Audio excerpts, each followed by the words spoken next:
We left on a cliffhanger last episode. Yes, we did. And it's time. Literally in the middle of a sentence. Really? Almost. Did you edit it to be that way? Kind of. Jim. Yeah.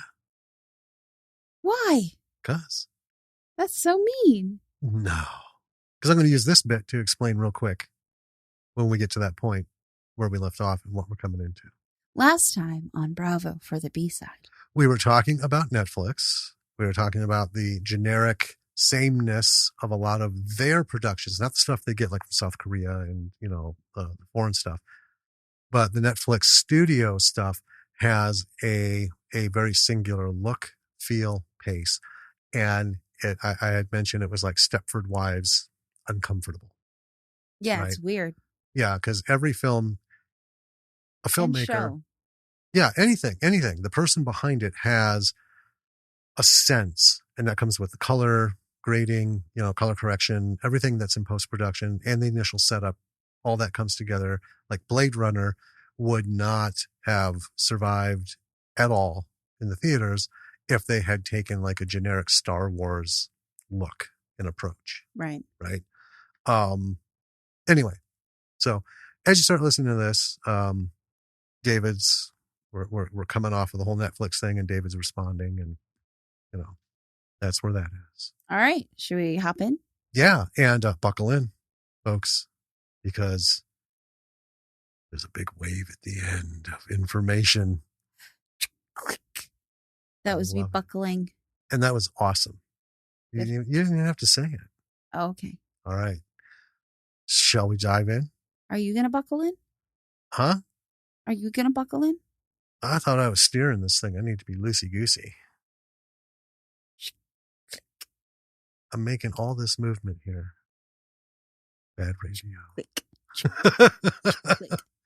You have a 5-point hardest. Oh, are you locking me in? Yeah. Fine. Let's okay. Go. Let's do it.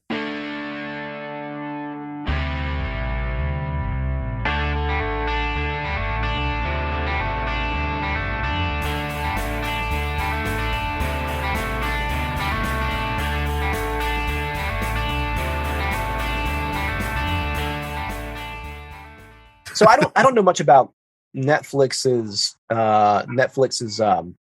production requirements, but I imagine that they, with many filmmakers, they essentially deliver a bullet point list of technical specs, right? That constrain what cameras you can choose, what lenses you can choose, more importantly.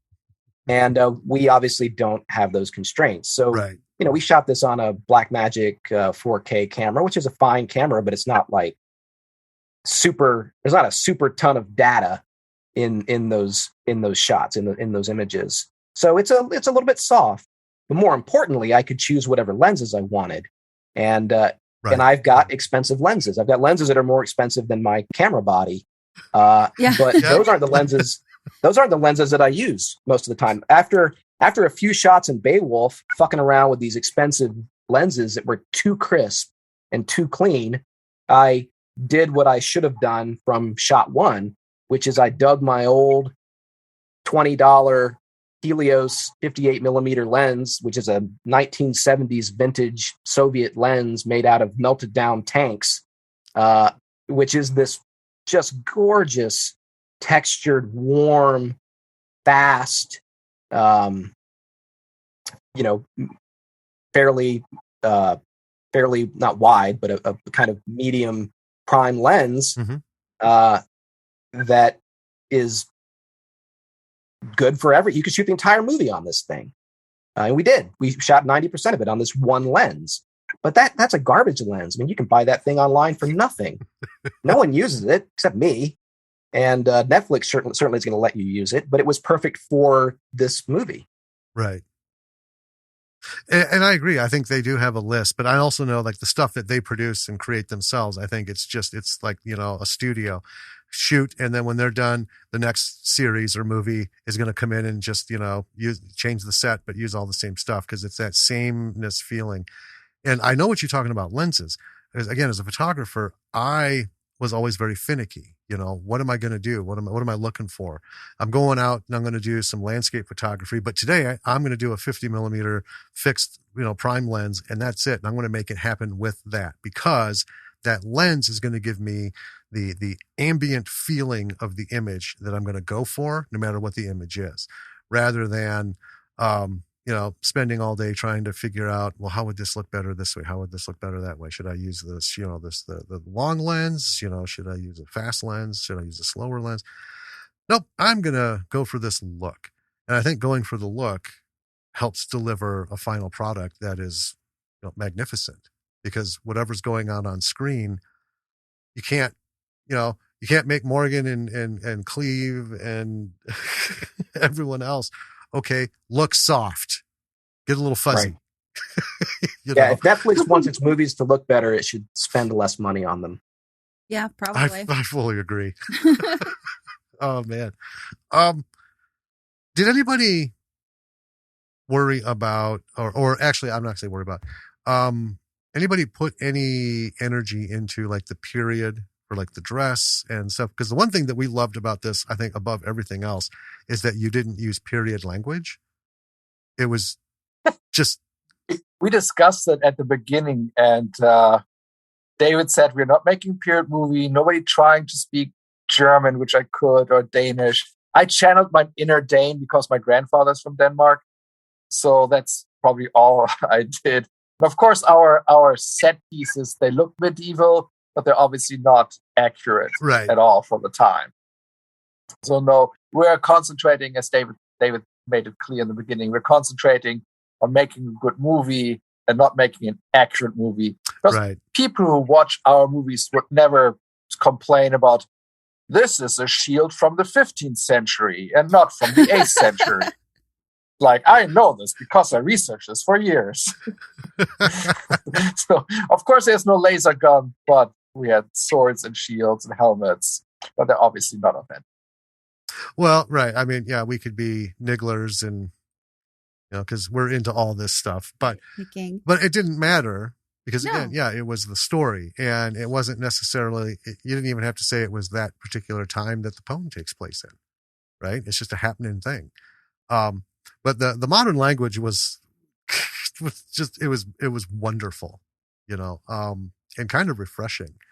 But I asked about the preparation because we're going to put together a short where the main character is a stonemason, and we're like, well, if we need to build a visual around this, I don't know anything about stonemasonry. I'm an IT guy. Why the hell would I know anything about stonemasonry?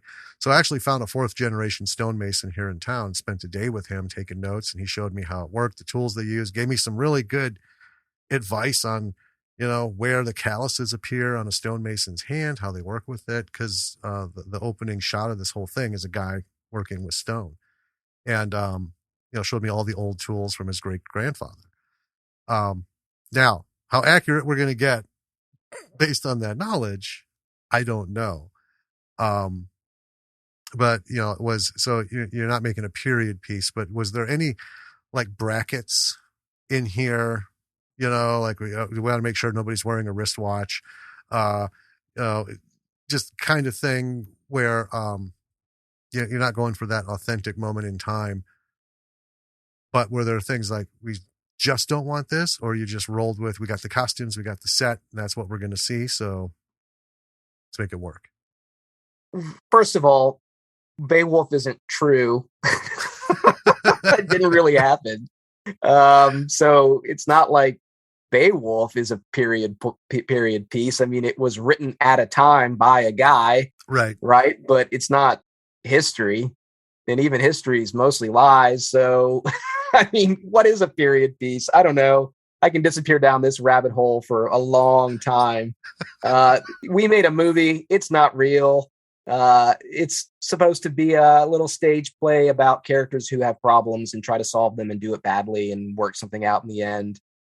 Pretending that our dumb little queer Bae Wolf movie is history is the height of narcissism and folly. And we would only call attention to how silly our movie is in the worst possible way if we all tried to fake 6th century Danish accents. I mean, what does that even sound like? I'm willing to venture that no one actually knows what that sounds like. So, why would we, with our $37,000, be the ones to recreate a dead dialect? No, this is not a period piece. All we have to do is be immersive enough in production design that people aren't distracted from the story and the characters because something in the scene is so out of place. As long as there's a broad consistency and a consistent nod toward medieval tropes, then we've done our job. But we didn't overthink it. And I did have some of my costumers and my armorers try to shove us toward what they imagined was authenticity and realism. And I always just said, no, we're going to wear modern work boots, and the swords are just going to be swords. And I don't care if the armor is an older style of armor than Danes would have worn in the year 500. No, these things are not important. That's not what this movie is about. And why would you want to spend years of your life and tens of thousands of dollars making a movie whose point is to accurately capture armor design? What a waste of time. Who gives a shit? People care about story. They care about characters, and they want characters they can understand. Why would you put an obstacle between the characters and the viewer? And by that, I mean, why would you put an indecipherable period authentic accent in English, no less, between, what are we going to do? Perform this thing in old Danish?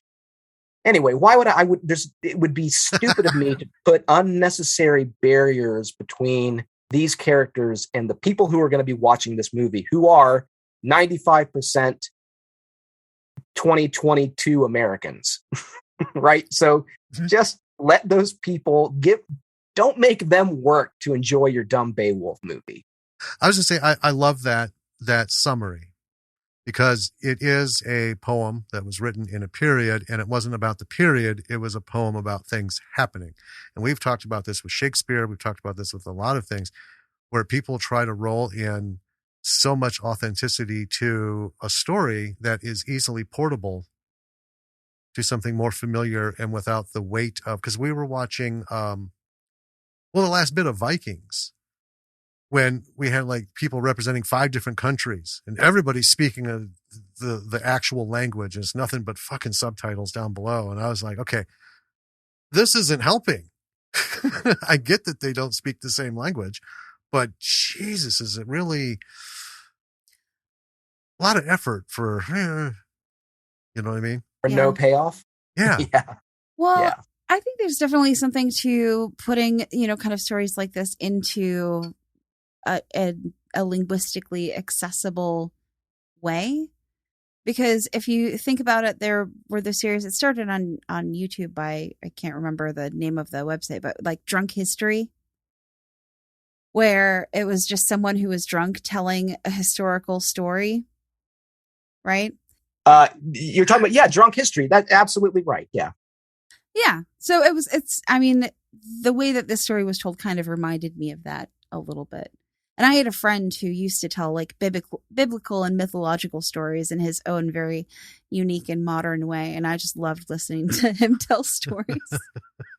Right. And so Bae Wolf is the setting we're positing is fun to play in, and it helps us easily sell the idea of these monsters and also these con men and women who are pretending to be monsters, right? We needed a world where that was feasible, and where we didn't have to do a ton of work to set up both the existence of monsters and the existence of con people playing monsters, right? Hence the setting for Bae Wolf. But what Bae Wolf is really about is is outsiders seeking acceptance and screwing it up very badly.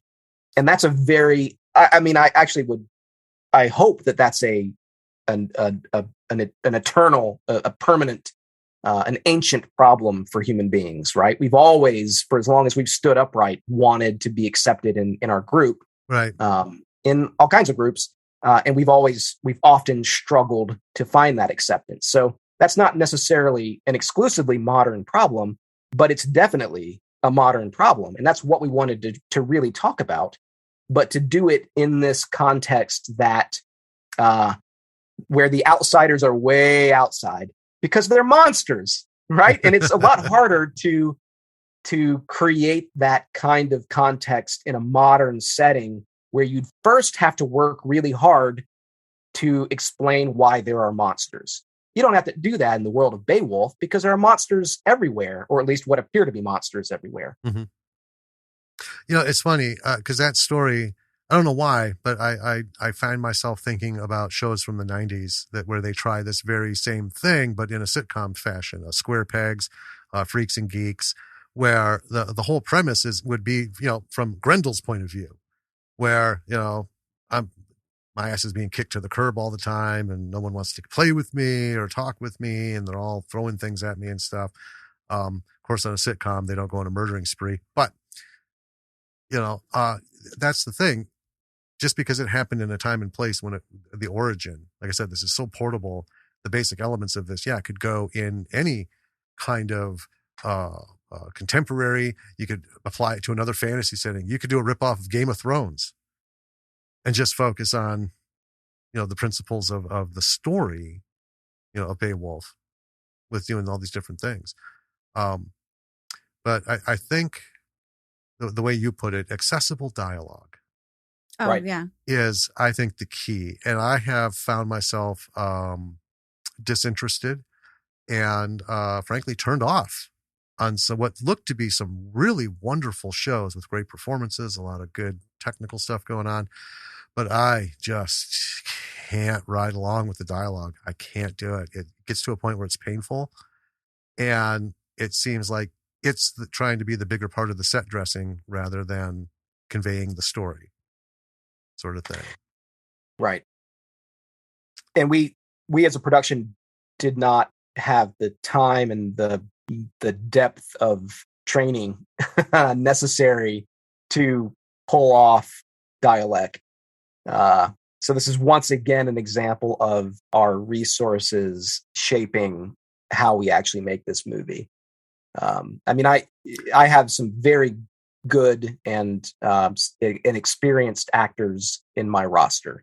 And Morgan and Cleve have done great work on a whole bunch of movies, but not everyone in our production some had never been on camera before. Mm-hmm. So asking those folks for very little money or no money, I mean, our extras didn't get paid, asking them to step into a production in a COVID environment where we couldn't do a lot of readings and rehearsals beforehand, asking them to step into a production and in this frantic, fast-moving environment with spider bites and disease to now affect a designed English language, old Danish accent at the same time is unrealistic. There's just no way we could pull that off. Right. If an expensive Netflix movie can't do it, then we certainly can't. I think if you get like an international distribution, I think you should go whole hog and have Stephan do an ADR. And instead of actually translating like each person, just kind of do a straight through narrative storytelling style. And then Freya said, but you know, have him do it in Danish. I think. Yeah, don't tempt Stephan. He'll do it. Hey, I would do it. I would watch. So I could listen. Why don't we get some advice for first timers? I actually want to start with Stephan, because the word producer in filmmaking is such a... Well, it's very nebulous. It can mean a lot of things. It is. It's very ethereal. It's so see-through and non-tangible sometimes. As a starting point, you could start with, you know, when this came to you from a producer's mindset, what did you see and how did that appeal to you? And, like someone is thinking, okay, I want to make a movie. I've got some money. I've got a few people.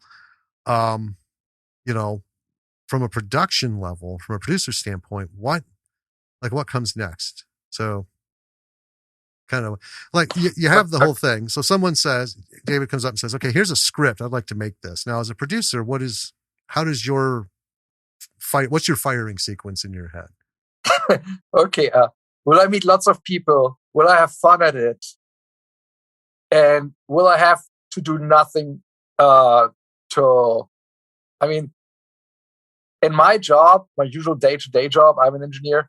I have to do lots of planning, talk to lots of people, get them around, get to do things for the project to end.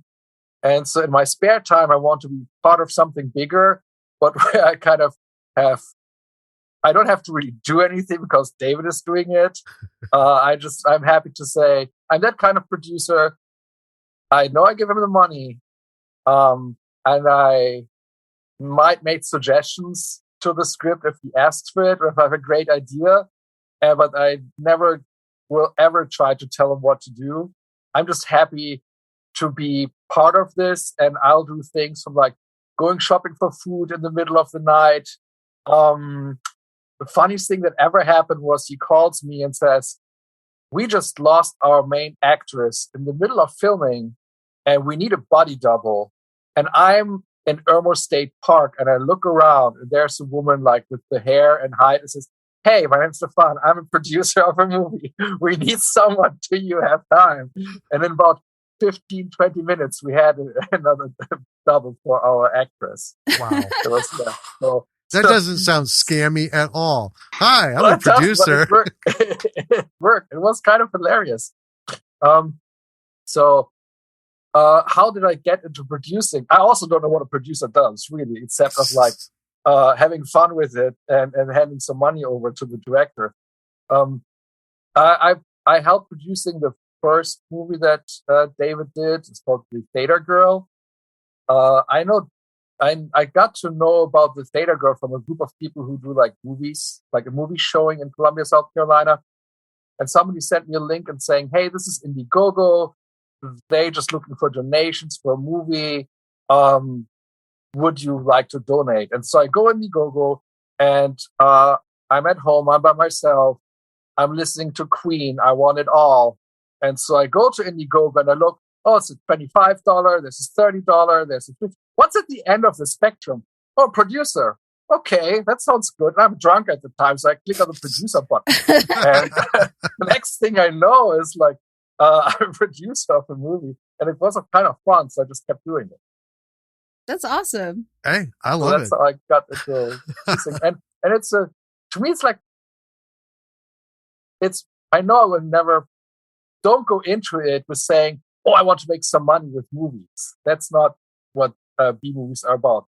Movies were like, I want to help people. I want to be part of a journey and of an adventure.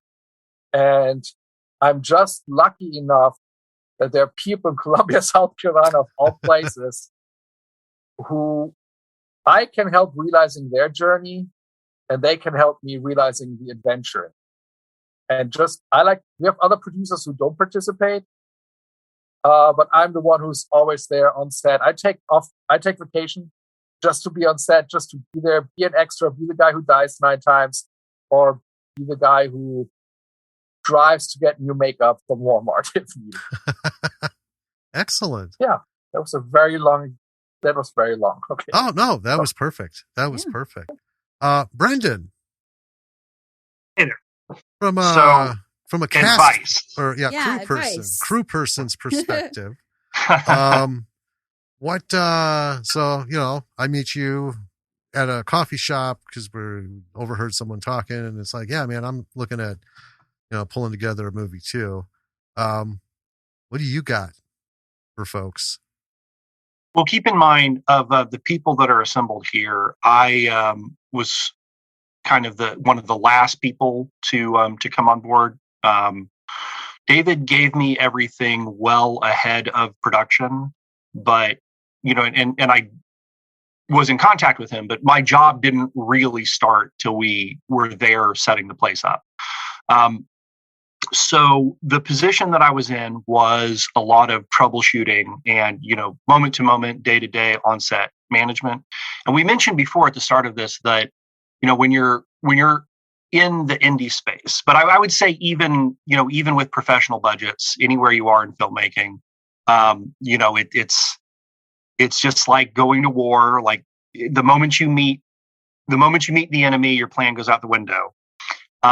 You'll hear that a lot about the value of flexibility, about the value of rolling with the punches, and you cannot stop and say everything's fucked. You have to have a solution. You have to keep going. But within that, I would caution everyone: do not take from that means there's no value in planning. Right.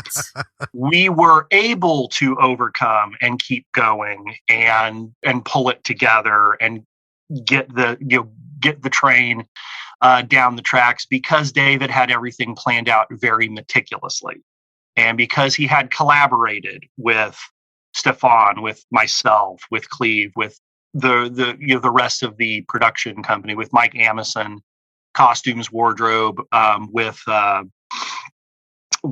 Sherman Gillis, who owns Eastwind Castle, who was also providing, a number of services like weaponry and armory. All of that collaboration, all of that planning, all of that time put into getting everyone on the same page before we got together, and it all went sideways. So while flexibility and troubleshooting are, especially for key crew members like an assistant director,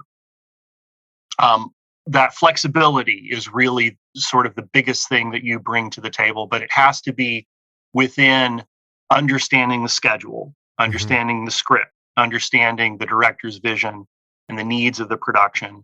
So biggest piece of advice, I guess, to go along with what you'll already hear everyone say is my advice here is don't ever take that to mean that there's no value in very meticulous, very specific planning. Always plan it out, always write it down.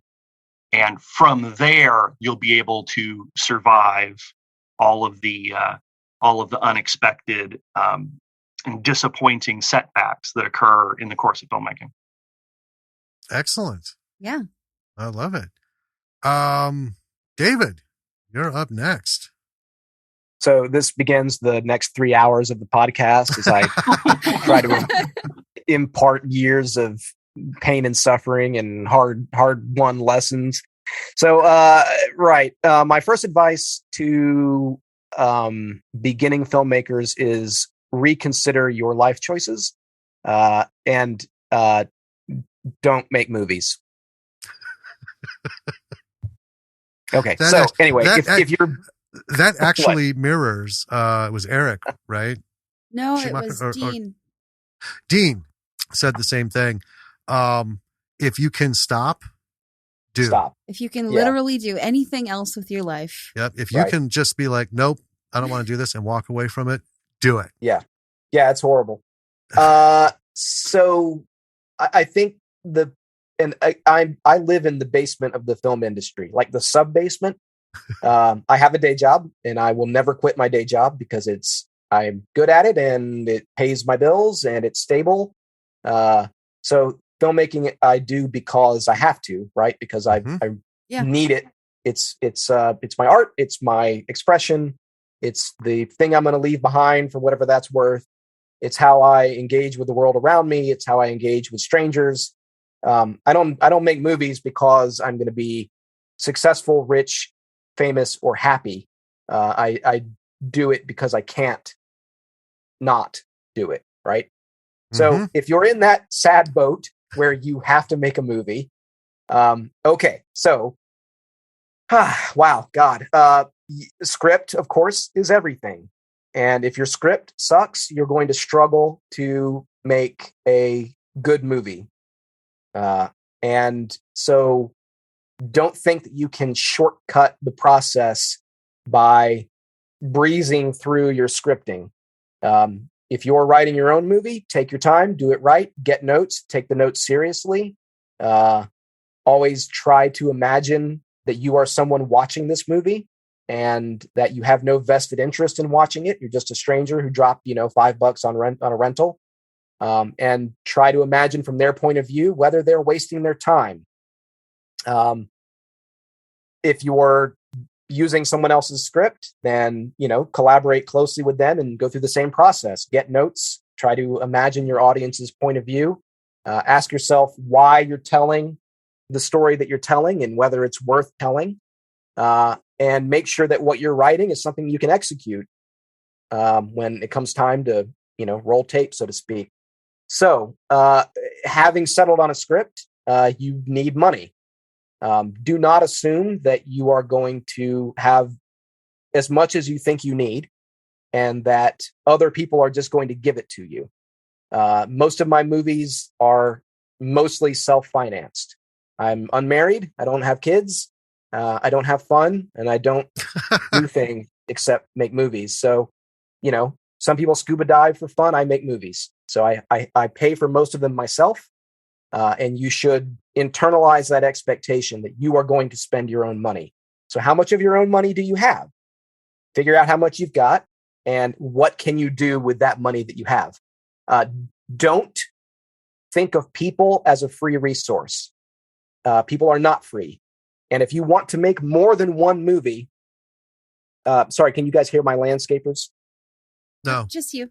Oh, thank goodness. I've got some very noisy landscapers. Right. Anyway, so don't think of people as a free resource because they're not. If you want to make exactly one movie and to come out of that production with no friends and a horrible reputation, then you can not pay people, right? You can bring people in. You can squeeze all the time and energy and passion out of them that they have to offer, and then you can throw them away and you're done making movies. You'll never make another movie ever again. If you want to make more than one movie, which is to say, if you want to get good at it, then you better take care of your people. You don't have a lot of money, and everyone knows that, but show your people that you value them by paying them something, even if it's $5. Pay them something. Make people your biggest budget line item because they are your most important resource. Good luck making a movie all by yourself. You can't. And so take care of your people. That said, do not surround yourself with toxic people. Surround yourself with people who want to make movies, for the right reasons, who are team players, who value who value making the best possible movie over the strict rules of, the quote unquote rules of filmmaking. So for example, on Bae Wolf, we really struggled with one of our hair and makeup artists who was so married to job titles and the sort of workflow of a union picture, and we're not a union picture, right? We were too cheap for that. That she flatly refused to do the things we needed her to do to get people in front of camera with makeup and hair done.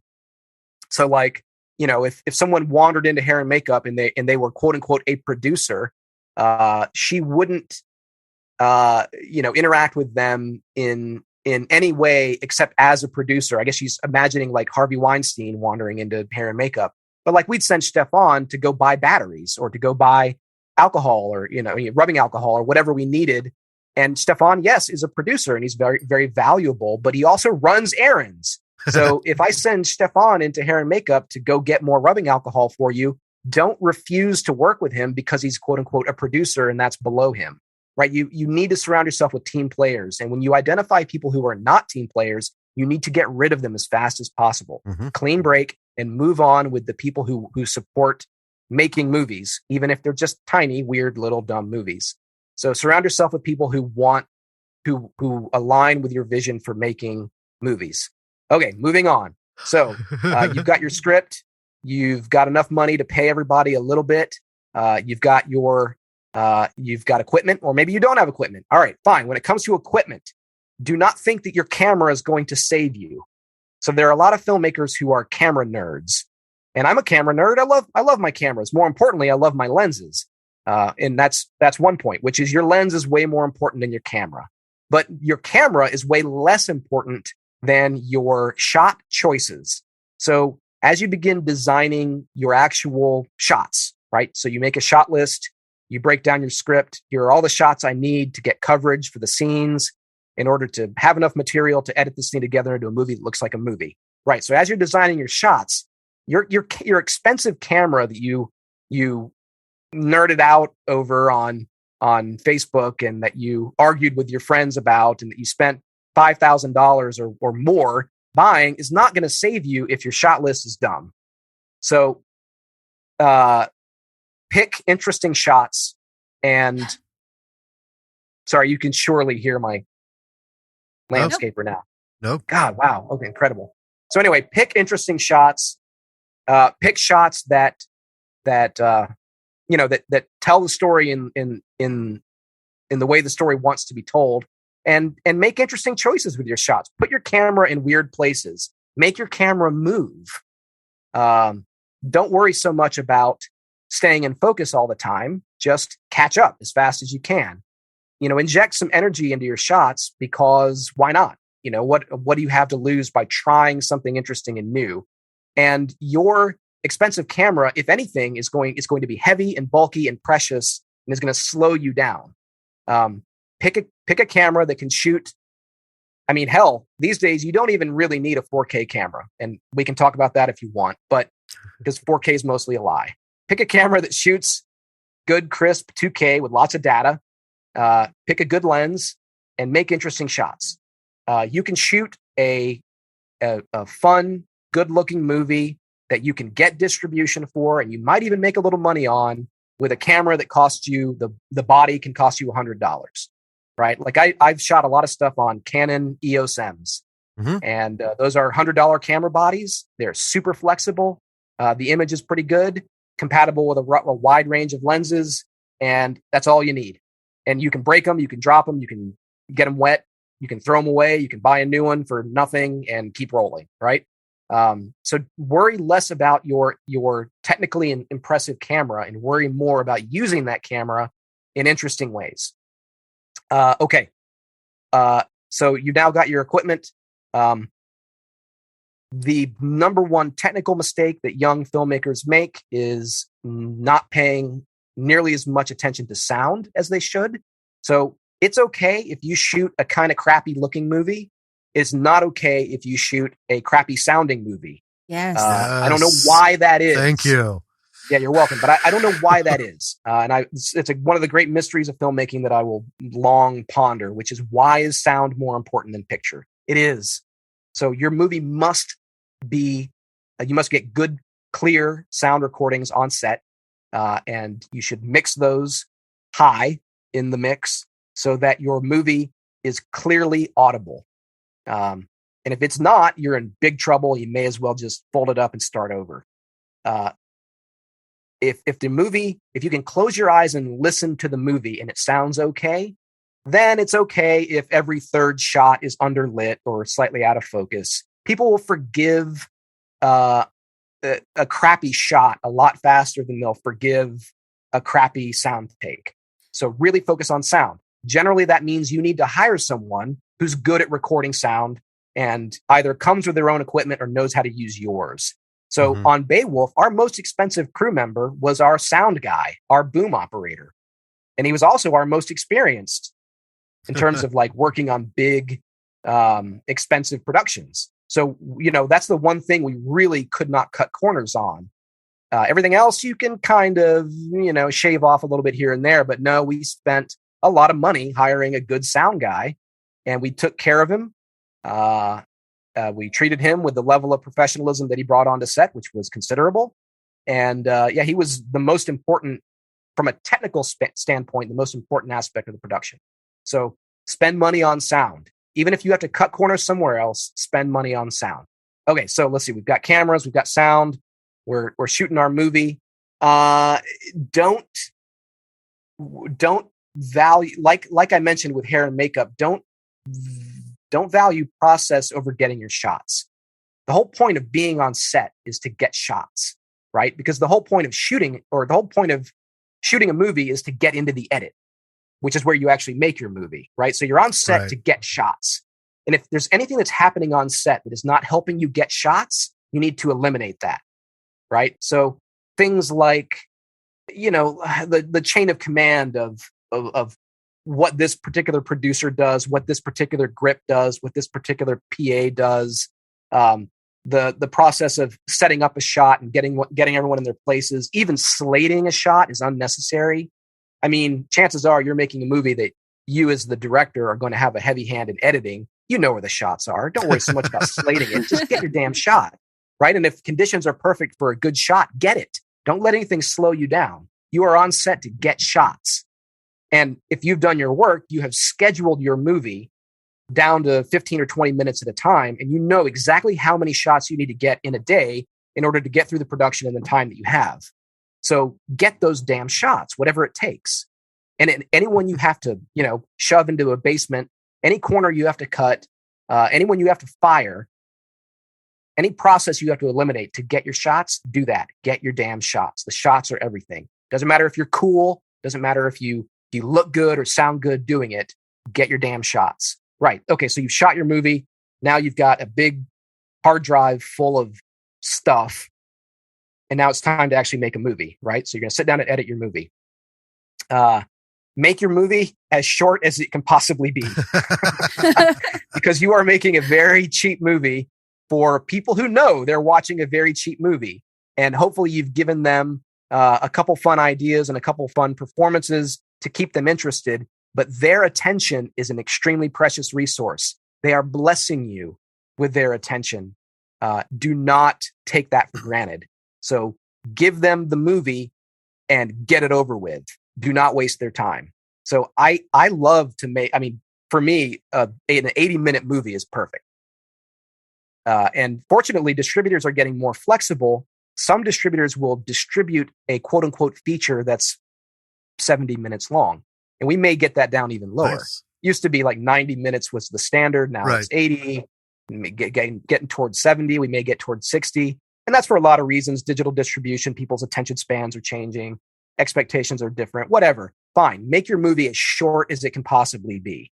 And that means killing your babies, right? It means as you're editing your movie, there may be scenes that you love that someone else, that the rest of the world might not. And you love them for the wrong reasons. You love them because you were on set or because you wrote that scene and something happened in the writing, or that writing has some connection to you on a personal level, or something fun happened on set while you were shooting it that made that scene fun. And you're tempted to keep it for your own selfish personal reasons. Don't. Eliminate it. Cut it. Get rid of it. You are a slave to your audience. Those people are your boss, right? So give them exactly what they need to appreciate the story and no more, and then get out. Like I said, don't waste their time. How you get to that point as an editor is really tricky. If you're editing your own movie, it may help to have outside perspective on your cuts. So get a rough cut, show it to somebody you trust. Hopefully they have the courage to tell you where you suck, and you should take that note seriously. If you don't, and you're on your own editing, Godspeed. I would just say your touchstone is make this thing as fast and short as possible. Okay, so you're editing your movie. Please learn the basics of color correction. There are a few handy tricks to color your movie, to color correct your movie, and avoid the cliches. So the visual cliches today are very engineered color schemes. In other words, correcting your movie way beyond what looks real.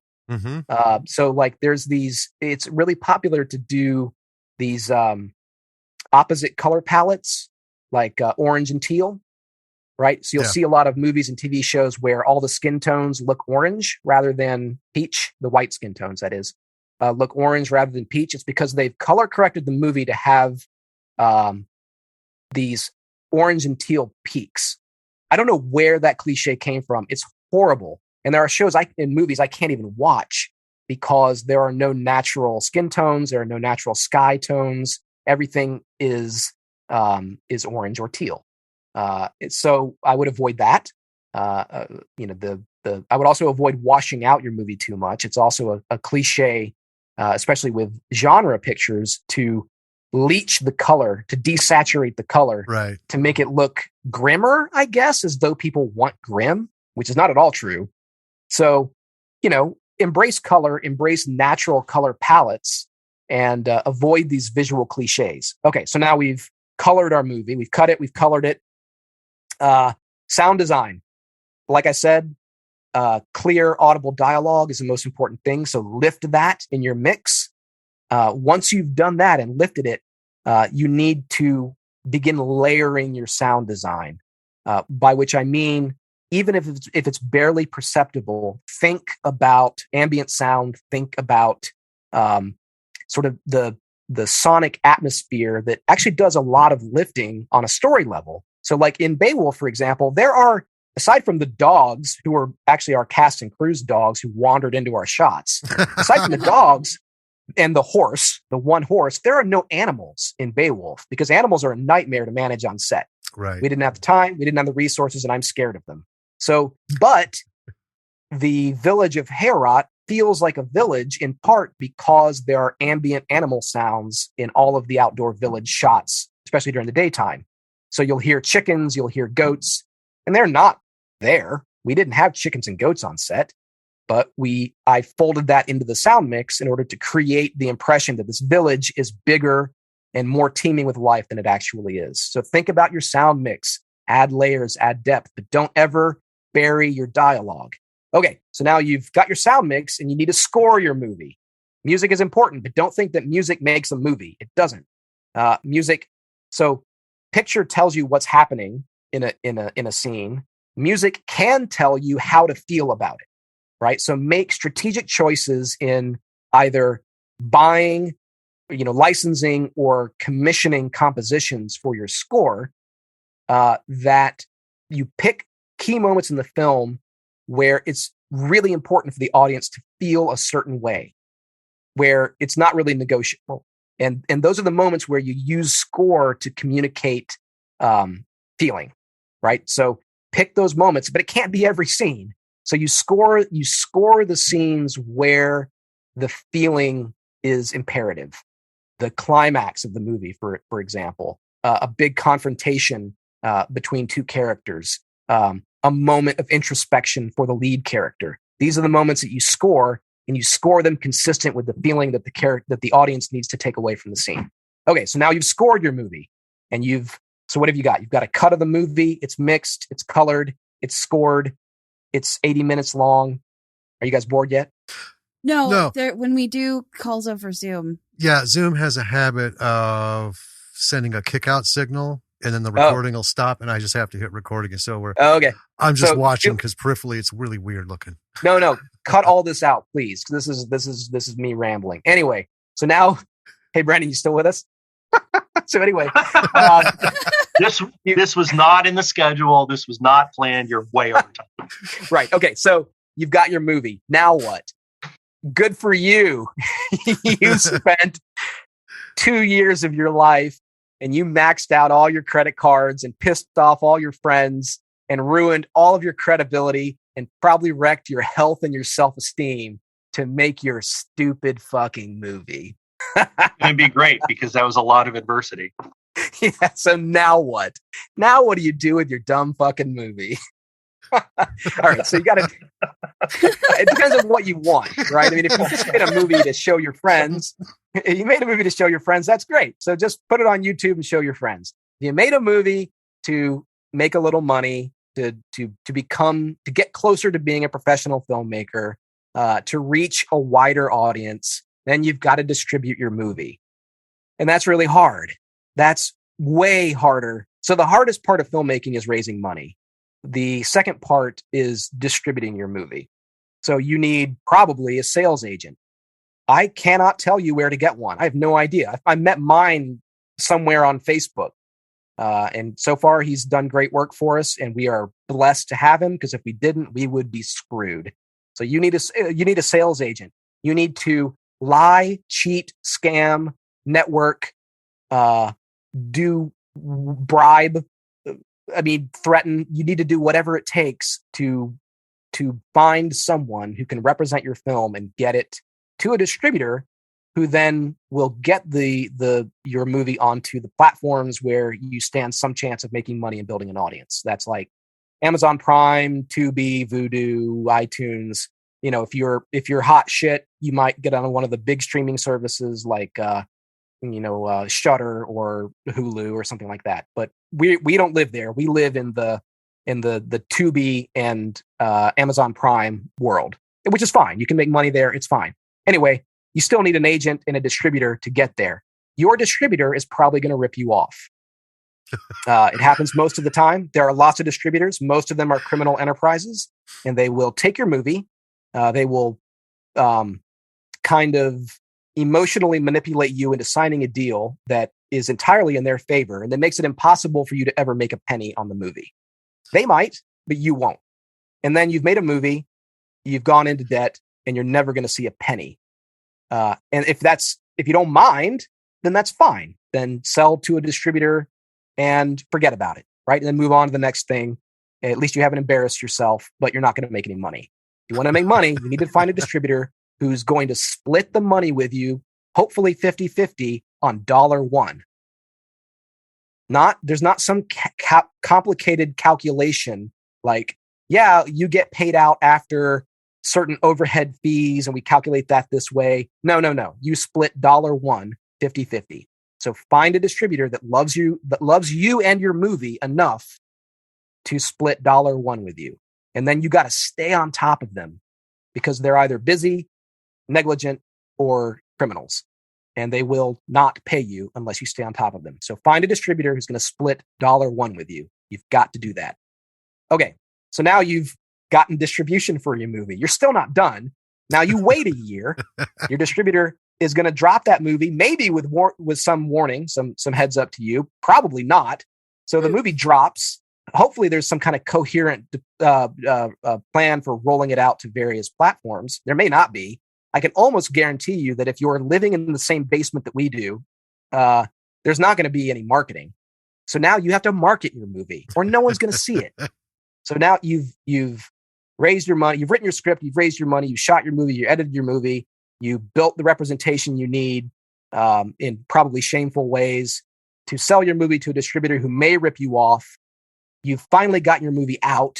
You're staying on top of your distributor. Your distributor's not lifting a finger to market the movie. So that's on you. So now you need to market your movie by creating a press release, by cutting trailers, cutting teasers, and by, like I did with you guys, you've got to find podcasters and critics and YouTubers who you like, who think will appreciate your movie. You probably need to find a couple hundred of them, and you need to contact every single one of them and be nice and appreciate their work so that they can appreciate your work.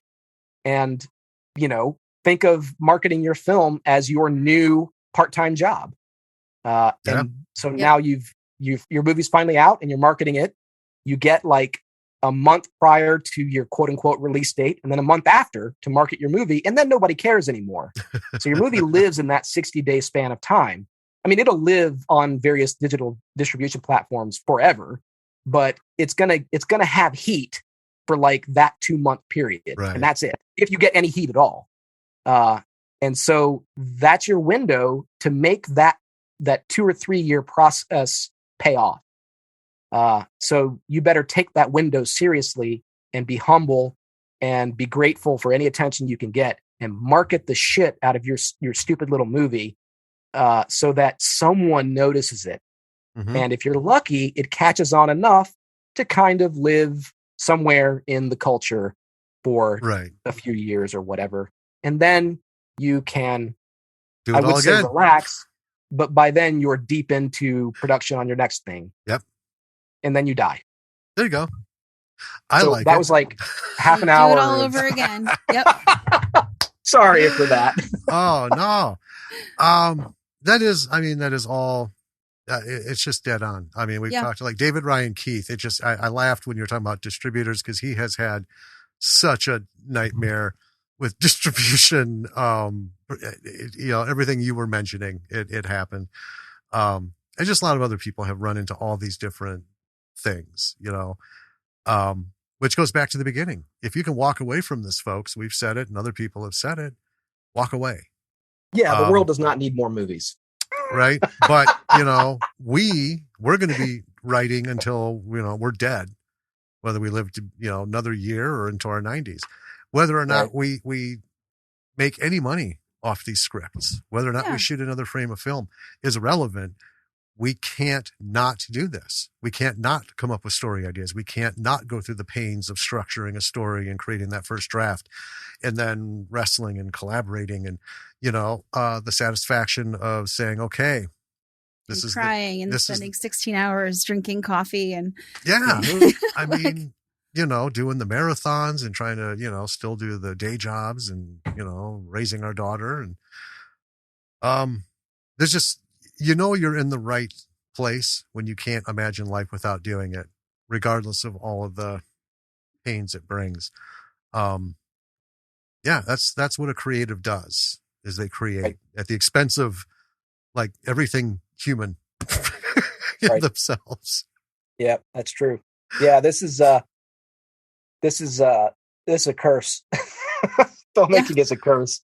I could buy that, but I would rather, I can't imagine not having this curse. Oh, no. The only thing worse than this horrible lifestyle would be anything else. Yeah. Be not doing it. You can't see, but right next to me, boxes of all scripts and research. I mean, we wrote a zombie horror origin story, and we did 6 months of medical research because we're huge fans of zombies and stuff. But we're like, when you come down to nuts and bolts, how the fuck do these things work? What is, not that any of that ever makes it into the script. We just want to know. Made it into the first draft. We were so goddamn proud of our research. We had like 4 solid pages of just exposition on that shit. And we're like, this has got to go. this serves no purpose other than for us to tell the audience, look, we did it, man. We studied the medical journals. I can tell you more about the fucking brain nervous system and distribution of the spleen system than any non-medical person has a right to know. But yeah, we cut it. But anyway, Morgan and Cleve. Cleve had to step out and go to work. Morgan, what can you give folks? It doesn't have to be specifically other actors, but just as a general creative. But you have a unique perspective into the actor side. So what would you have for some folks jumping in? For starters, I would say don't expect it to be as luxurious as you would think. There is no such thing as luxury on a low budget set, really. Apart from Stephan going and bringing little surprises back to set. But it's a lot of waiting. There's a lot of, dealing with the cold, dealing with the heat, uncomfortable costumes. Again, like you said earlier, you're going to hear no a lot. And I guess my next piece of advice would be to focus on the yeses. Mm-hmm. Focus on the compliments you get. Focus on the things that you're doing well. And listen to the constructive criticism, but don't let the destructive criticism break you off of it completely. Because it is, to me, I struggle with mental illness a lot, and acting is just one of the most freeing things. You literally don't have to be you. You have all this, you have these gorgeous sets around you. You can just dive into a character and just escape for a while. And I think that's what got me into it initially, is I just really enjoyed that aspect of it. I would also say that you have to know your lines. It seems really obvious, but for me personally, in my opinion, there's no way that you can properly emote and feel what you're saying and what your character's doing if you don't first know the script and understand how, like, where those words are coming from in your character. Like, don't just know the lines, feel the lines, if that makes sense. Absolutely. Yeah. Mm-hmm. I mean, I just say on that, and we've talked about this for, actors who listen, you do have to know the script. You have to understand it. You have to talk with the writers and the director and stuff to understand what the whole expectation of all this is, because an actor is the single most important part of all of this, because, a first grader can put words on paper like we can. A monkey can hit on a camera. Now, yes, there are varying degrees of skill that make that all worthwhile, but none of that is worthwhile until you have that individual who brings the person who brings it the to life, right? Lives the story for the camera to film and express the words. But yeah, if you don't know what everyone's expecting of it, because unlike life, right? So you can think warrior princess, strong, this, that, and stuff, but you're not going to organically experience every minute of her life up to the moment where David says action, and then just keep living. Yeah, you have to formulate it. So I find that the most remarkable in all of this. Whether it's on film, whether it's on stage, right? Actors to me are, I know you get no's, and you probably get the brunt of the worst in this kind of creative business. But yeah, hold on to that. Just, having a bad day, not just Morgan, but anybody, you are doing something that so very few can do. And you're doing something that gives purpose to people like the rest of us, the writers. And, the crew members. I mean, you got to light it. You got to, have sound. You got to have the stage. You got to have the props. You got to have all this. You got to have everything to make it all work visually. But the single most important part, boom, is the performance, spoken or not, right? Because we've seen some excellent performances with no words. Exactly. And I think that's a good, like, when I get told no, a good thing I like to think of is, I want this movie to be the best, or this show or this project to be the best that it possibly can be. And if my acting style or my look doesn't fit that, I'm not going to be offended by that no. So people, like, if you're starting out, like, it's not personal. Like, you're not being personally attacked by being told no. Mm-hmm. Which I did take it personally for, the first couple times. Well, it's hard not to, you know, at first. We did. Until, Like, oh, that's it. We're done with this bullshit. And then common sense prevails. When you're a 16-year-old girl in high school, like, it can be tough. But, I mean, at the end of the day, I think about it and I'm like, would I rather be me, who has this privilege of, starring in movies, like, holy shit. Or would I rather be somebody who's sitting there, probably sad, probably lonely, just pumping hate out about something that people put hours of work into. Mm-hmm. And I'd rather be me. And I'm happy with that.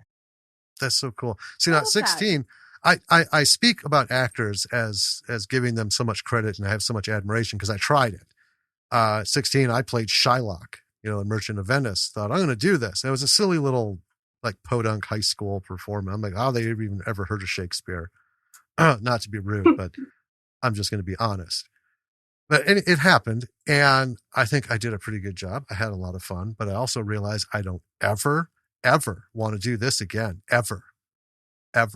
And we did a little short film, we won't get into, but like everyone else, I had to fill in a part. We needed a guy walking with his wife who bumps into the character as he comes in. That's it. I'm like, okay, I'll do it because we can't hire anybody to do it. And I don't have to say anything, but don't worry about it, and then leave.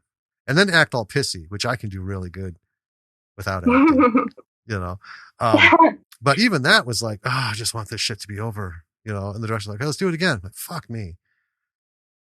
Can we not, can you just do close-ups of the reaction for the title character and just pretend I hit him? But yeah. All of this, and this is what we're saying, all of this. So from the actor who makes it all happen, that's like the cherry on the top of the whole sundae that's built from the ground up. And that's all the production work, everything that Stephan, Brendan, David have talked about, is you build this whole mountain and then you have this one element on top that makes it come to life. But all of this painstakingly constructed, say, sundae, right? That's the payoff. And the funny thing is, it might not even taste good at the end. It's that whole thing of, like my grandmother used to cook Thanksgiving dinner, right, when she was alive. And it was huge, massive. She would never eat. She would never sit down and eat it, though. Never once in my lifetime, till she passed away, did she sit and eat Thanksgiving dinner with the rest of us. Because she's like, it just isn't going to taste good. Because she just got done cooking it. Now, the next day, she'd go whole hog on that stuff. And it was delicious. But there's that moment, once you get to all of the end of this, it might be so soon after putting it all together. Like David said, you're just like, ugh. But then, you should be into the production of your next film. Start that whole process again. For an actor, you should be lining up your auditions or on your way to the next one, around the time you're going to hear about the last one or the one before that. You just keep doing it. And that's one of the things I love about it is like growing up, I like never knew what I wanted to do. So acting is perfect because I could do everything. Like I could be a doctor one day, a soldier the next day, a zombie the next day. Like it's so versatile, and I feel like it keeps my life really interesting. Yeah. Excellent. Well, I think we are all very fortunate. Yeah. To be however you want to look at it, gifted or cursed, to be crammed into this creative world. And I've said many times on the episodes prior that to be a true creative, Danny and I always refer to ourselves as mental defectives. You can't be 100% right in the head by normal standards, because nobody wants to say, I'm going to get into something that, whether it's a primary job or not, probably never make money on. Yeah, probably never make money on, has no guarantee of anything. Even if I got a job on like a TV show, that could be over and I'll never work again. I'm always told, no, my ideas are shit. We can't do that. And then we add it up and we're like, yep, I'm in. Yeah. So there's got to be something wrong up here, but I think it's something we all share. So, and for us, we're extremely gifted in that, doing this podcast creation thing over the last 2 years. Meet all kinds of cool people like you guys. Oh man. Yeah. This has been absolutely fantastic. Sorry, Cleve had to go. Thank you guys so much for having me. Yeah. Thank all of you for coming on and talking to us for as long as you did. I feel very privileged to have gotten to hear all of you. So yeah, thanks to everybody for taking the time. Bae Wolf is just a fantastic film. We loved it for so many reasons. Listeners, go watch it. You need to watch it, and you need to. I can't stress this enough. I find I have a very personal attachment to this piece. Watch it and see how it is correctly done to introduce not just gender swapping, but LGBTQ. Right? Because that is a formula that nobody's teaching anywhere. And if they are, they're doing it wrong. This hits it on the head. And if for no other reason, and there are plenty of other reasons, but if there were no other reason, I would hail this movie just for that one achievement. So folks, writers, directors, actors, everyone see it.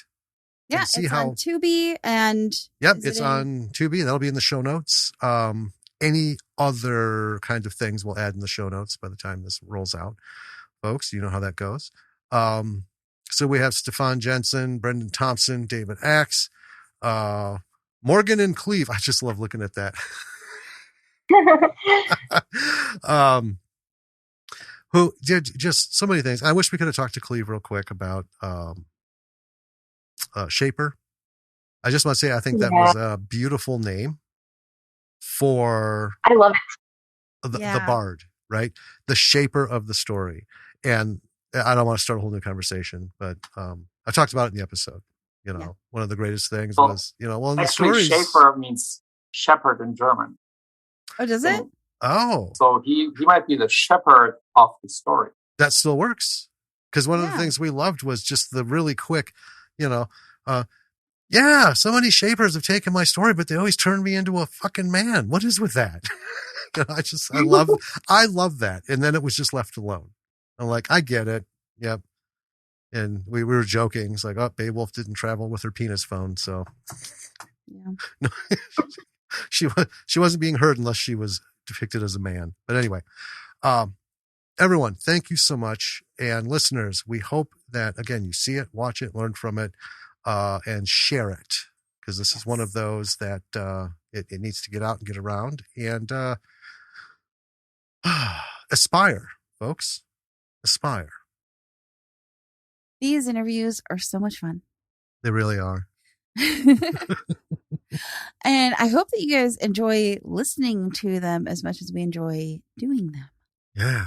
Well, especially when you have a 30-minute hardcore crash course on how this whole mess works. Yeah. Thanks for coming to David Axe's TED Talk. Yeah. On filmmaking. Oh, God. It was really good, though. Like, everything in it was extremely useful and, oh, absolutely, pertinent information. Yes. It leaves nothing to the imagination. And I mean, I don't know what else there is. I mean, those are the big points. Yeah. Right. There's minutia with each of those. Mm-hmm. That, like with the distributor and stuff, there's a lot more finer detail. Oh, yeah, for sure.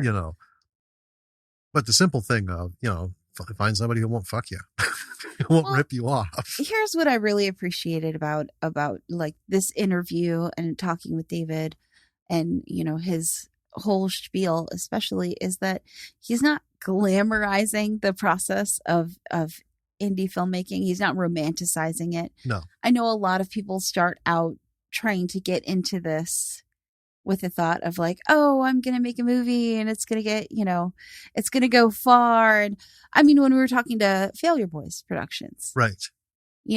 They talked a little bit about how, our first movie, we were like, ooh, we did a thing and now we're going to be famous. And that's not how it works. No. And, well, for some, and if if that's what you're in, well, I mean, but I think not without an enormous amount of, effort and luck and pixie dust. But if that is what you are trying to do with filmmaking, then don't. Well, no, you can't go into it with that goal. You have to go into it. This is what you want to do. Yeah. You want to make this movie. Put all the reasons aside. The core thing is this is what you want to do. This is what you have to do. Well, yeah. You do it because you can't not do it.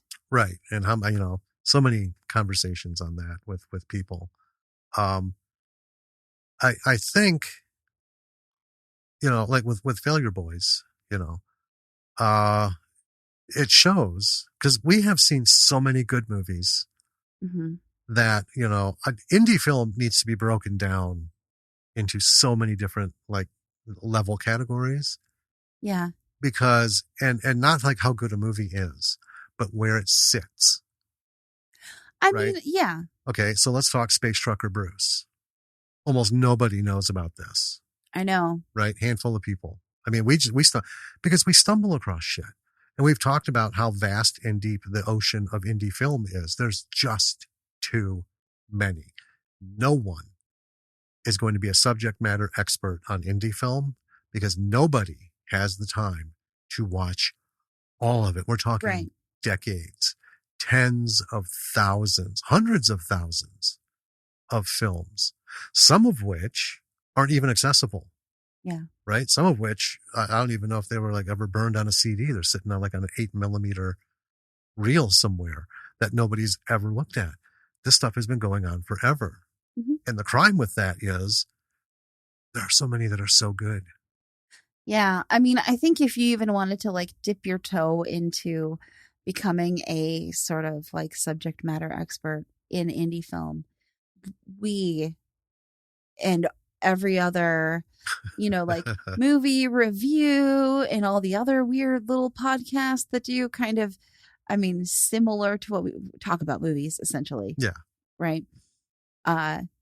Just the ones that talk about indie movies. We would have to all get together in some sort of weird convention and like collectively pool our knowledge. We would. And I don't think that would even be enough. It would be a tip of an iceberg. Because a great many of us have seen a great many of the same movies. Yeah. Right. But I know there are folks who are out there doing this and just doing like reviews and stuff who come across our stuff and they're like, huh? Where did you find this? Oh, I know. And we do the same thing. I mean, our friends are like, where do you find these movies? Right. It's almost like, where do you get the inspiration for these weird characters? We just put our hip waders on and out we go. Listen, our watch history on every streaming service that we use is so out there that we don't even get recommendations for like the big main stuff anymore. We're so far from that. We just get recommendations for weird shit, which is our wheelhouse. And that right there kind of sums it all up. What I was starting to say is it doesn't matter how good your movie is. Mm-hmm. Success in this industry, the number one is luck. Yeah. I won't even have the discussion with anyone who wants to refute it, because anyone in the industry knows it's all luck. It's not luck that you make a good movie. No, it's talent and hard work and everything. Hard work and making 10 shit movies to finally get it to be like, I got it now, and then make your opus, right? Mm-hmm. That's fine. But without luck, this is all for naught. Yeah. If you want to be discovered, it's luck. Right place, right time. They always say it's not what you know, it's who you know. That's kind of it. Right person, right company, right place, right time. Right exactly. Market. Yeah. We've hit the bullseye on getting attention, and then we've like with the exact same mm-hmm. approach and setup way out in left field. Yeah. Not even like not even in the park. And it's all right place, right time. How we got our interviews, right place, right time. There's tons of people out there who don't even know we've done their shows. Oh yeah. There are people we've talked to because we've covered their we've covered their shows. And they're like, hey. But we don't do, listeners, followers, everybody, we don't do anything. We put up Twitter posts for our episodes, and that's it. We don't have any fucking marketing. We don't have any promotion. I don't do any SEO. I spend zero time. We have over 1,400 followers. I haven't done a fucking thing. I don't chase people. I don't, hey, follow me and I'll follow you. I don't even buy into that bullshit. I've done zero advertising or marketing. But right place, right time.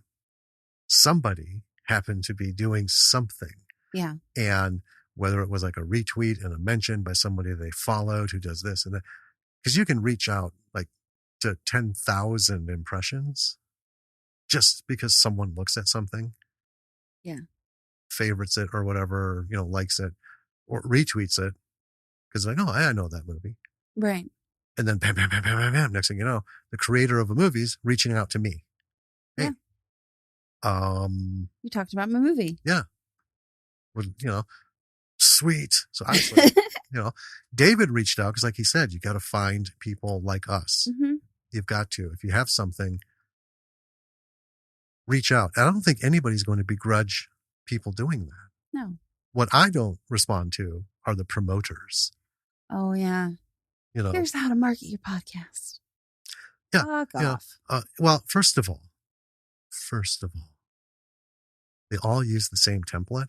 Yeah. That was written by a non-primary English speaker because it is so poorly constructed but so many people just keep using it. It's part of their like business template. You know, they saw a reel on Instagram and they're like, oh, I'm going to get a side gig promoting stuff, you know, makes tens of thousands of dollars a month. No, it doesn't. No, it doesn't. Most of us don't want to be bothered with that bullshit. But anyway, anyone who's ever reached out, I'm like, yeah, we'll take a look. Now, there've been a couple instances where folks have reached out and like one wasn't even a finished film. Like I can't in good conscience. You have to be able to see it. We have to be able to see it. And I mean, if that means like putting a file up on Dropbox and stuff, you know, which is what we did, it wasn't finished. I mean, to the point where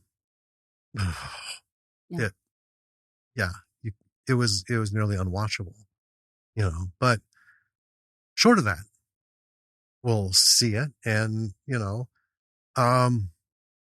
we've turned down a couple because they weren't good.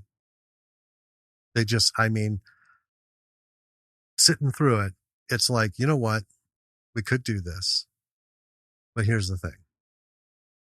Someone goes to the trouble of finding me, wants me to see their stuff. I don't want to turn their movie into this is exactly what you don't do in every instance kind of episode. I mean, I think we try very hard. You know, like I go into every movie wanting to enjoy it. Well, yeah. Because I love the art form. I love film. And anyone who's made a movie, yeah, awesome. Good on you. Mm-hmm. You know. But yeah, I mean, if you can't say something, in that case, if you can't say something nice, don't say anything at all. Right. And, you know, I've been very, you know, gentle and like, you know, this just isn't something we would want to address, you know, and, you know, people might be like, fuck that guy, and fine. Sure. You know, however, we have gone blindly into stuff. Yeah. We're like, okay, this is the movie for the week. Let's dive in. And we're like, what a trash fire. What happened? What is going on here? Yeah. And we've had people reach out to us after that. Yeah, I remember one where we were pretty harsh on the movie and someone reached out and was like, sorry, it wasn't your cup of tea. And we were like, sorry, man. Right. Well, and that one was, you know, nice. But then we've had a couple people reach out who were, you know, like, you know, I don't think you understand. I want to make a movie.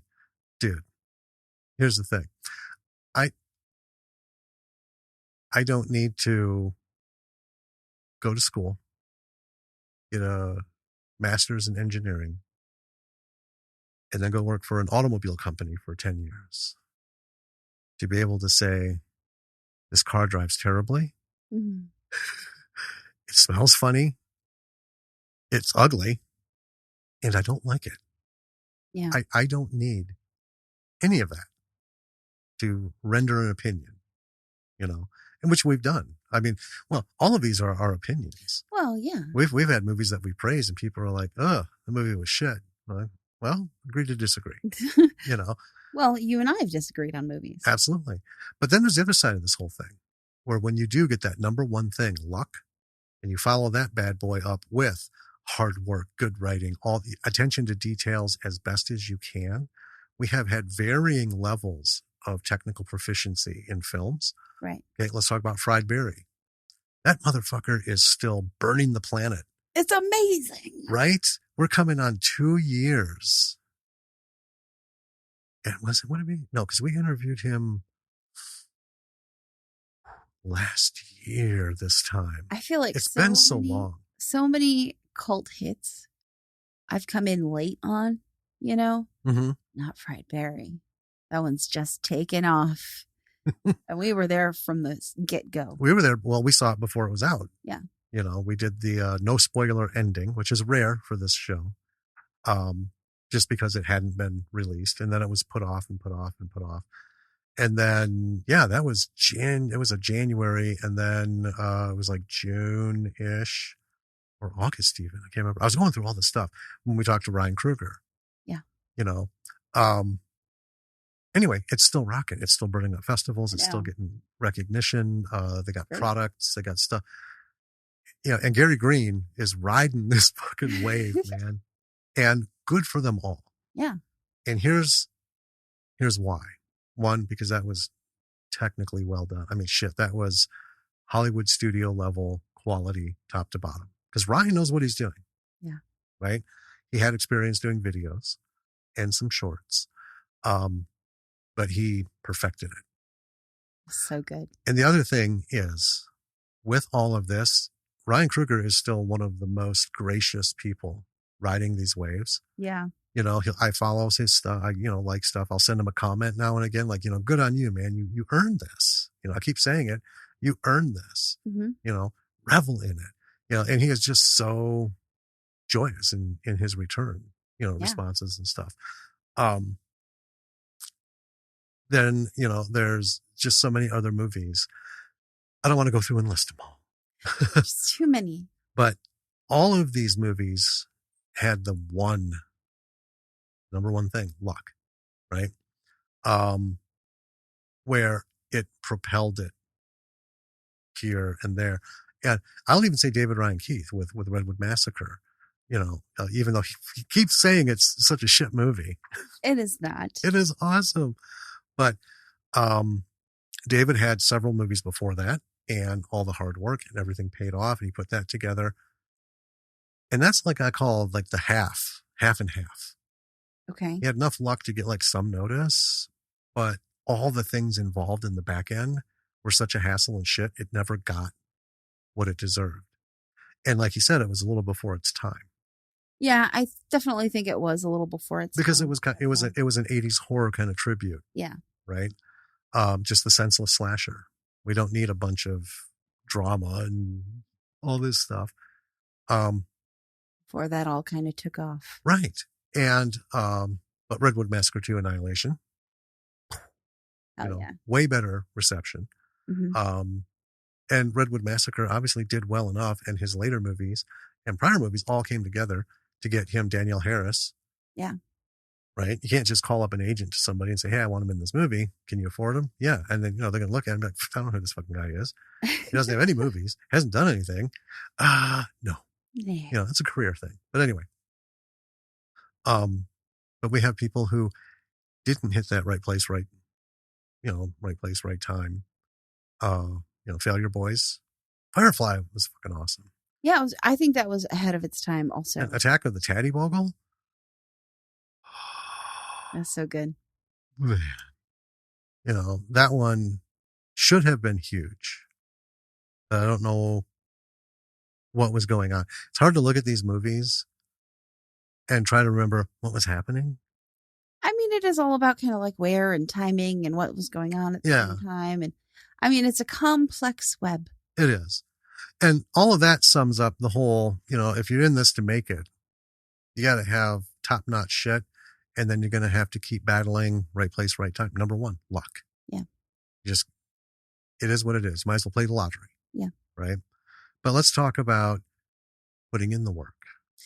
Yes. Right. We mentioned a little bit last time at the end, the whole thing about producers and stuff. It's still this ethereal position that people take in a film. And we've heard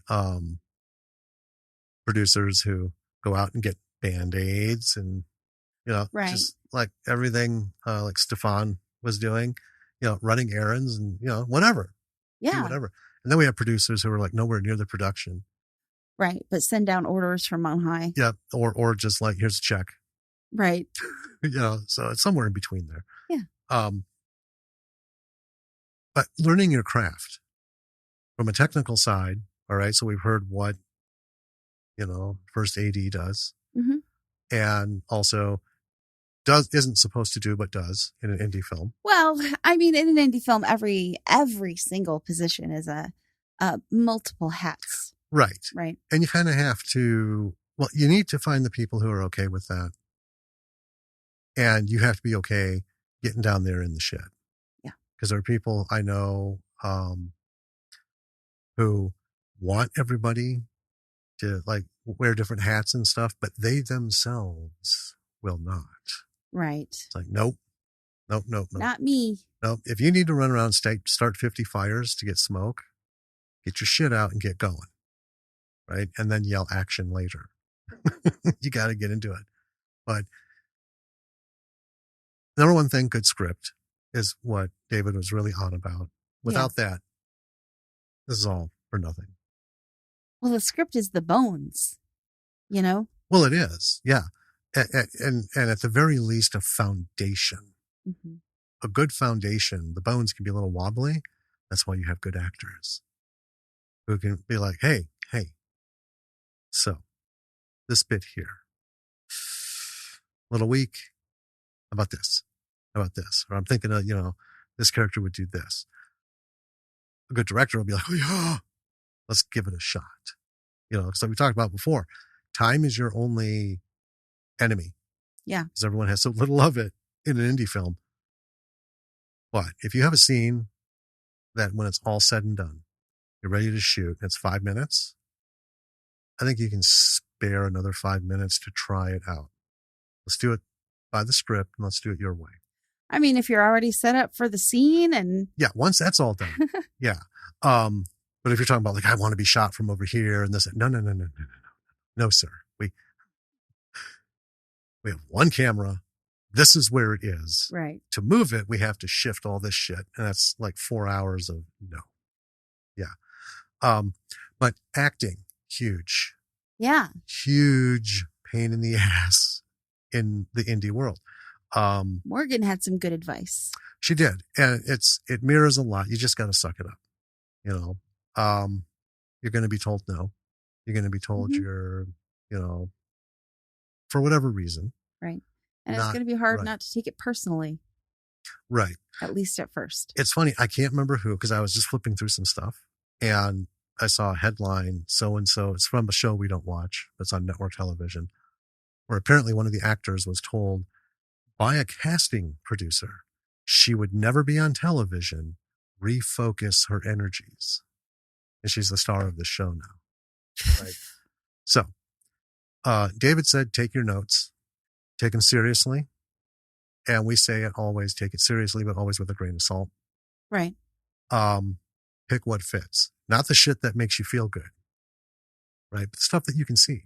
Right. Oh, okay. Yeah. Maybe that was a little stiff. If you're doing like a self audition tape, which through the pandemic was huge, that whole thing took off.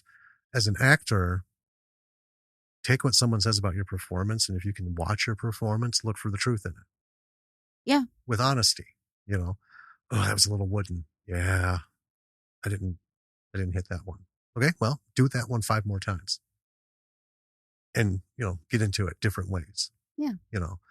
But like Morgan said, and everyone who loves doing this, find your place, find yourself and enjoy that. It doesn't mean it's always going to be, you got the part, after that. Right. And there's going to be people who are like, we're looking for a more blankety blank type of person or look. Right. And that's, that's fine. But if somebody's just like hatcheting you,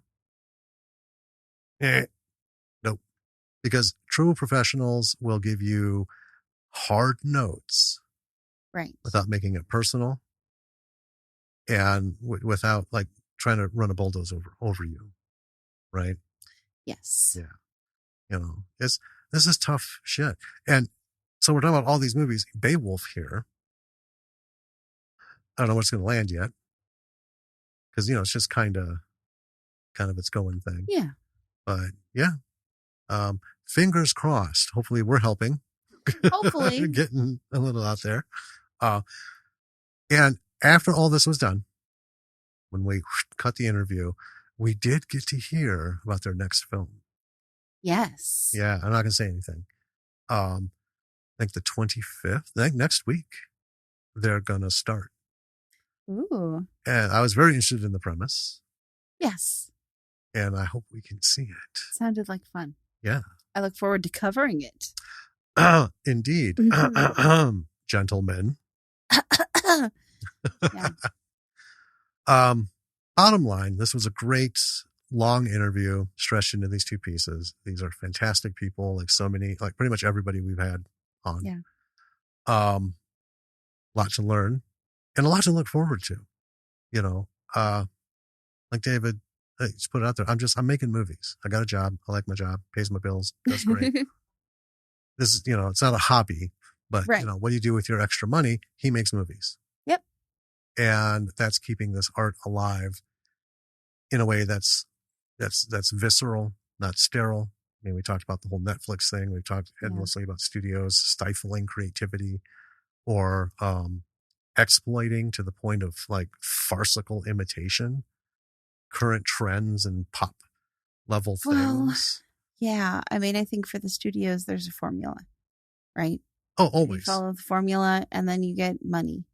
And that's it. Like, that's all it's about. Here's the power of the studio. I was thinking about this.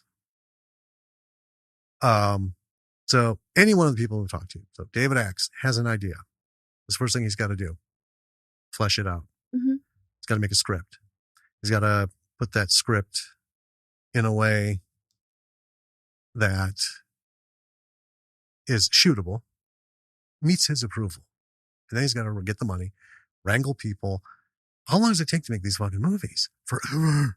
It takes a while. Yeah. Yeah, forever. You know, getting it all together, shooting it over extended periods of time. And then you've got to do your own editing and post-production and all that. Now, here's the power of a studio. What's the latest fad? Boom. This. All right. We got a room full of writers. I want something by midnight tomorrow. They'll do it. They'll pump something out. And then they're like, okay, call this guy up and we're going to direct it and we're going to book time in that studio over there. And boom, they can in 90 days turn around a full feature film, right? Mm-hmm. Studio level, and make money off of it because they have access to names, right? People are going to be drawn to this movie. And we've seen these things come up, movies that are topical and are just a couple months into. Right. And you're like, what a fucking calamity this was. Yeah. But 200 million other people said what a fucking calamity this was. And $825 million later, studio's like, so it was a miss. Right. Which, you know, bugs me endlessly. But anyway, that's where the lesser levels come in. B movies, indie film.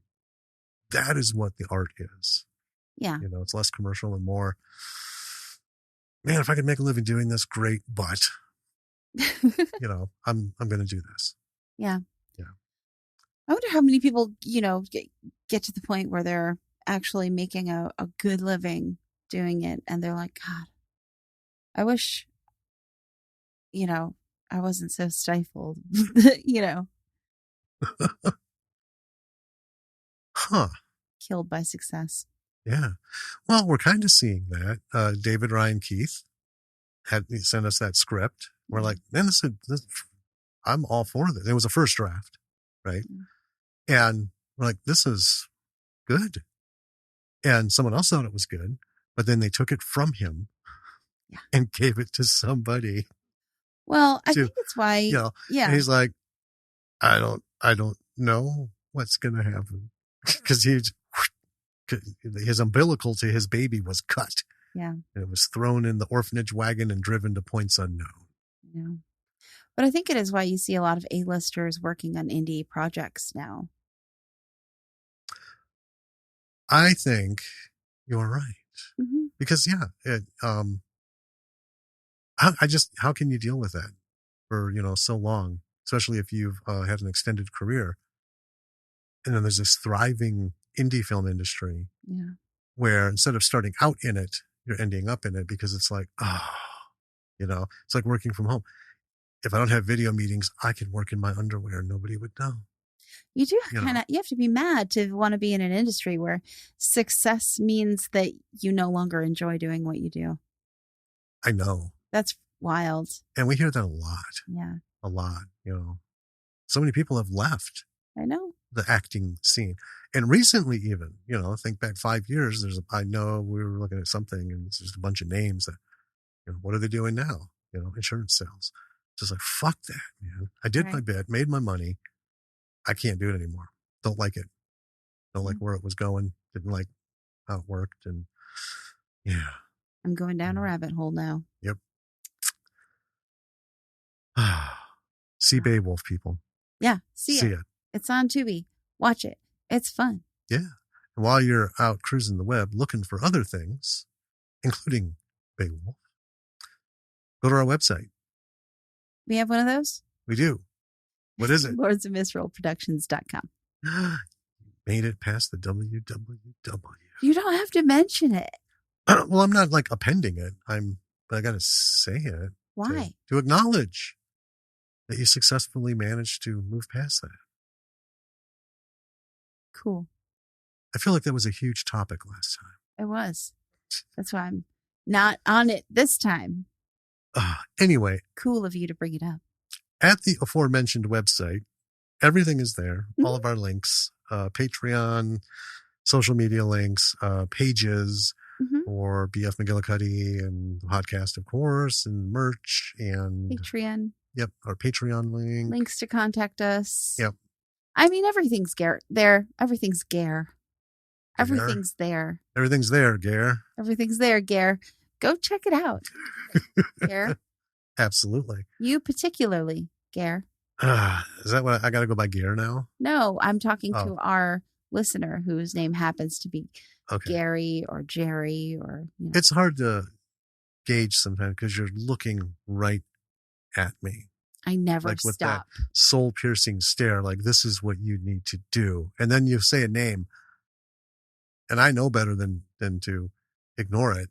So I'll just be like, I guess I'm Gare today. Do I have a soul-piercing stare? You do. Like constantly? No. Oh, okay. I'm not in trouble constantly. Oh. Just most of the time. Yeah, I definitely know when the ship has left the harbor and the waves are unruly. Yeah. Yeah. I'm not an idiot. Well, I'm aware of that. I say that as someone who, if I truly weren't an idiot, wouldn't get those stares at all because I'd know better.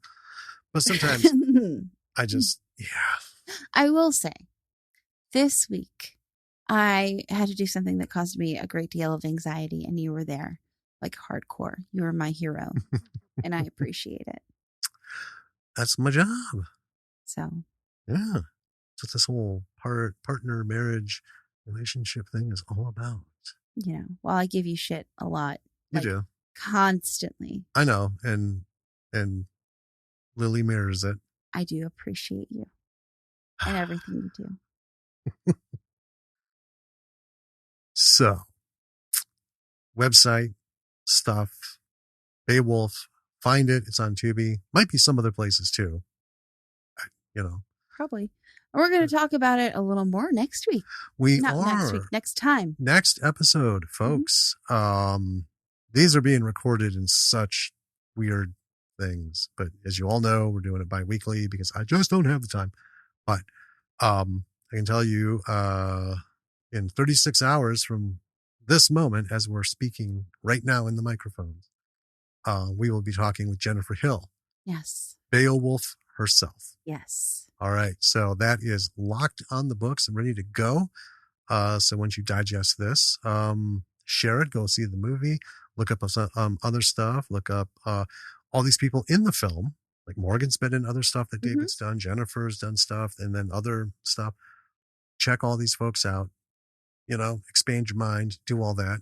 And then join us for another interview with Bae Wolf herself. And we're really excited. Yeah. For that one. Well. All right. That is going to bring another episode to a close. Thanks for listening. We'll talk to you next time. Yep. Bye. All right, Peace-Siders. Bye.